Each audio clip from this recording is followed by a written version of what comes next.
रही है। टीएमसी की बात करें केवल 99 तक, मतलब 100 का भी आंकड़ा तृणमूल कांग्रेस पार नहीं कर पाई है। 6% वोट बढ़ने से 115 सीटों का जो फायदा है सीधे सीधे बीजेपी की झोली में जाता दिख रहा है। ये तमाम फैक्टर्स बीजेपी ने जिस तरीके से पूरी ताकत पूरी जान झोंकी बंगाल के नतीजों को लाने के लिए, और जिस तरीके से टीएमसी ने लगातार आरोप लगाया कि बीजेपी धांधली कर रही है, लेकिन देखिए ये जनता का दर्शकों रुझान है। ये जनता जो है वो परिणाम दे रही है। मतदान पेटी में जनता के मत तय हो चुके थे। 6% वोट बढ़ने से कहा जा रहा है सीटों का जो आंकड़ा है वो सीधे नजर आ रहा है बंगाल के रुझानों में। इंडिया न्यूज आपको पल पल की अपडेट दे रहा है। बीजेपी फिलहाल आगे चलती नजर आ रही है। सीटों को एक बार आपको बता देते हैं। बीजेपी 190 सीटों पर फिलहाल आगे चल रही है। तृणमूल कांग्रेस 99, इंडियन नेशनल कांग्रेस देखिए खाता नहीं खोल पाई है, और अदर्स की बात करें तो फिलहाल 1 सीटों पर आगे।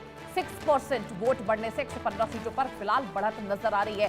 क्या प्रधानमंत्री का तमाम फैक्टर्स देखिए ताबड़तोड़ रैलियां पीएम मोदी की बंगाल में हमने देखी कि जिस तरीके से गृह मंत्री अमित शाह ने पूरी अपनी जान झोंकी, और देखिए चाणक्य कहे जाते हैं, चाणक्य फैक्टर देखिए पश्चिम बंगाल में काम आया है, और जिस तरीके से पीएम मोदी ने आम जनता के साथ संवाद किया। Amit, over to you.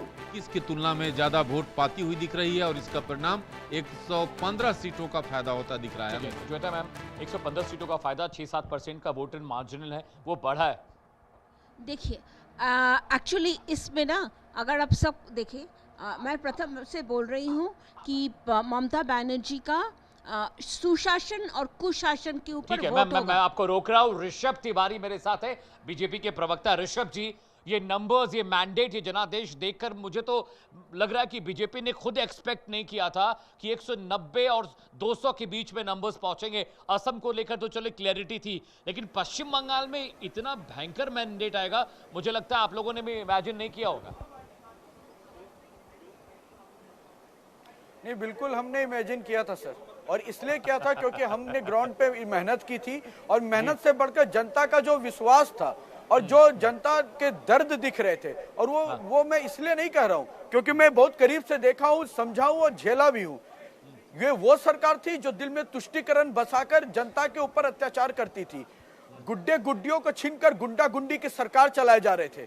मामा के द्वारा माफियागिरी चलाया जा रहा था। जो मामा जो अभिषेक बनर्जी का पार्टनर था, चाहे दानकुनी हो, चाहे रानीगंज हो, चाहे आसनसोल, वहां पे जिस तरह रक्त चरित की राजनीति को दर्शाया गया था, जिस तरह भय का माहौल था, वहां की जनता इससे तरसती, और इसके परिणाम स्वरूप उन्होंने मत का अधिकार का उपयोग करते हुए आज ये रिजल्ट दे रहा है। अभी इनके टीएमसी के कुछ लोग कहते नजर आ रहे हैं अभी शुरुआती रुझान है, एग्जिट पोल को कह रहे थे एग्जिट पोल है, अभी समय बीतने दीजिए। जब ये परिणाम में भी तब्दील होगा तब ये कहेंगे गड़बड़ी है।